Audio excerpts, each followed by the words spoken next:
এক নাবালিকা অপহরণের অভিযোগ মূলে দীর্ঘদিন পর যাত্রাপুর থানার পুলিশ লম্পটকে গ্রেফতার করতে সক্ষম হয়। ওই লম্পটের নাম তমাল সরকার, বয়স 24 বছর। তার বাড়ি লেফুঙ্গা থানা এলাকায়।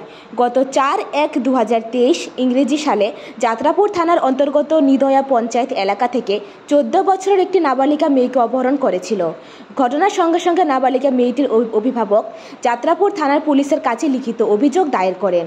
সেই অভিযোগ মূলে পুলিশ তাৎক্ষণিক বিভিন্ন স্থানে তল্লাশি নেমে 3 দিনের মধ্যে মেয়েটিকে উদ্ধার করে। মেয়ের অভিভাবককে ডেকে এনে পুলিশ ওই মেয়েটিকে হস্তান্তর করা হয়, কিন্তু লম্পটের সন্ধান পায়নি পুলিশ। বিগত প্রায় 6 মাস ধরে পুলিশ রাজ্যের বিভিন্ন প্রান্তে এবং রাজ্যের বাহিরেও পুলিশ মারফত সন্ধানের প্রচেষ্টা নিয়েছিলেন, কিন্তু এই সুযোগে নাকি নতুন করে একটি বিয়ে করে গোপনে। এই বিয়ের পর আসে নিজ বাড়িতে। আসার পরই পুলিশের গোয়েন্দা মারফত খবর আসে যাত্রাপুর থানার ওসি সুব্রত দেবনাথের কাছে। এই খবর পেয়ে তড়িঘড়ি ছুটে যান লেফুঙ্গা থানার পুলিশের কাছে। ওই থানার সহযোগিতা নিয়ে 2রা মে গভীর রাতে তার বাড়িতে অভিযান চালিয়ে তাকে গ্রেফতার করতে সক্ষম হয় পুলিশ। 3রা মে শুক্রবার ভোরবেলায় তাকে যাত্রাপুর থানায় নিয়ে আসে। বেলা 12টার দিকেই সোনামুড়া কোর্টে সোপর্দ করা হয়।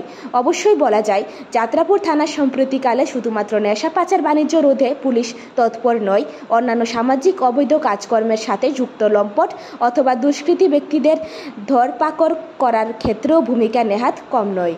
তার জ্বলজ্বন্ত উদাহরণ বলা চলে নাবালিকা অপহরণকারীকে গ্রেফতারের ঘটনাটিকে, কারণ দেরিতে হলেও রেহাই মেলেনি লম্পটের। কাজেই সাধারণ মানুষ খবর জানাজানি হতেই পুলিশের এই জাতীয় ভূমিকায় অনেকেই আপ্লুত। Bureau report. নভেম্বর মাসের 4 তারিখ 2023 নিদয়া এলাকা থেকে একটা 14 বছরের নাবালিকা অপহরণ করে নিয়ে যায়। তো আমাদের কাছে কেস আসে, আমরা অ্যাকর্ডিংলি থানাতে 2023 7 নম্বর কেস নিয়েছি, আমার কেস নম্বর। তো অ্যাকর্ডিংলি আমরা ইনভেস্টিগেশন করেছি। আমাদের কেসের investigation officer sub inspector Pritam Dutta. তো ইনভেস্টিগেশনে পাওয়া যায়, খবরটা পাওয়ার পরে দেখা গেল সে একে LBS জন পাওয়া যায়, দেখা গেল কামালঘাটে দেখা যাচ্ছে। তো অ্যাকর্ডিংলি আমরা মেয়েটাকে 3 দিনের মধ্যে মেয়েটাকে রিকভারি করি। হ্যাঁ, আসামির বাড়ি, আসামি যে ছিল বের করি আমরা আসামিটাকে তমাল সরকার, কিন্তু সে পলাতক, সে বাড়িতে ছিল না। তো মেয়েটা রিকভারি করে আমরা অফিসিয়ালি যা লিগেলি গার্জিয়ান হাতে আমরা হস্তান্তর করি। তারপর আমরা কন্টিনিউ রেড করে যাই, কিন্তু আসামি পলাতক। বিগত 6 মাস সে পলাতক ছিল। আমরা আমাদের সোর্স লাগিয়ে রাখি। গতকালকে রাত্রে ওকে দেখা যাচ্ছে ওই এলাকাতে। তা আমরা সেই আমার যে সিভিল আমরা ওকে কর্ডন করি। তো রাত্রে গভীর রাত্রে সে বাড়িতে ঢুকে। তো অ্যাকর্ডিংলি আমাদের সাব ইন্সপেক্টর এবং লেফুঙ্গা থানার অফিসার এবং স্টাফ আমাদের কোঅপারেশন করছে, তাদের সাথে জয়েন্টলি রেড করি ওদের বাড়ি থেকে।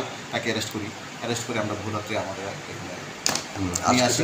আজকে তাকে কোর্টে আমরা ফরওয়ার্ড করছি, মেডিকেল করিয়েছি, কোর্টে টেস্ট করিয়েছি আমরা জনদর্পণ।